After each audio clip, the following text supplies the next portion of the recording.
Copy அடிக்கிற கதை தெரியும். காப்பி அடிச்ச கதைய காப்பி அடிச்சு படம் எடுத்த கதை தெரியுமா? 30 days 30 ஸ்டோரிஸ், ஒவ்வொன்றும் ஒவ்வொரு விதம்.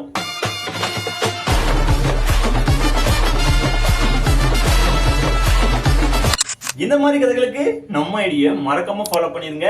துளசின்னு ஒரு படம், அந்த தெலுங்கு படத்தை காப்பி அடிச்சுதான் பட்டிட்டிங்கரையும் பார்த்து நம்ம சிறுத்தை சிவா விஸ்வாசம் அப்படிங்கிற ஒரு படத்தை அஜித்தை வச்சு கொடுத்தாங்க. நம்ம ஊர் விஸ்வாசத்தை பட்டிட்டிங்கரிங் பார்த்து தான் இப்ப தெலுங்குல ஒரு படம் எனக்கு இருக்கு. சிரஞ்சீவி நடிச்சிருக்கிற இந்த படத்துல அவருக்கு ஜோடியா நடிச்சதுக்கு நயன்தாரா. நல்லாவே தெரியும், விஸ்வாசம் படத்துலயும் ஜோடியா நடிச்சது நயன்தாரா தான். இதுல இன்னொரு விஷயம் என்ன தெரியுமா? ஆரம்பத்துல துளசின்னு ஒரு படம் வந்துச்சு இல்ல, அந்த படத்துல நடிச்சதும் நயன்தாரா தான். என்ன ஒன்னா 3 படமும் ஹிட். இப்ப வெளியில இந்த படத்தோட விமர்சனங்களும் நல்ல வரவேற்பு பெற மாதிரி தான் வருது. அப்புறம் இன்னொன்னு, தெலுங்குல இருந்து கேசரி ஒன்ன பார்சல் பண்ணி அனுப்பி நமக்கு ஜனநாயகம்னு கொடுக்குறாங்க இல்லையா? இந்த கேசரி படத்தை ஒரிஜினலா டைரக்ட் பண்ணது அனில் ரவிப்படி.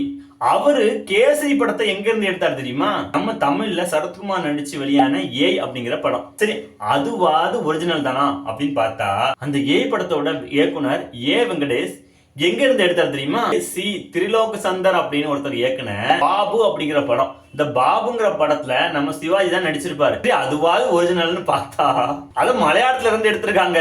மலையாளத்துல வந்த ஓடையில் நின்னும் அப்படிங்கிற படத்தை தான் தமிழ்ல பாபுன்னு எடுத்திருக்காங்க. சரி, அதுவாச்சும் அந்த டைரக்டரோட ஒரிஜினல் கதையா அப்படின்னு பார்த்தா அது ஒரு நாவல்ல இருந்து எடுத்திருக்காங்க. இப்ப சொல்லுங்க மக்களே, இந்த படத்தோட மூளை கதை எது?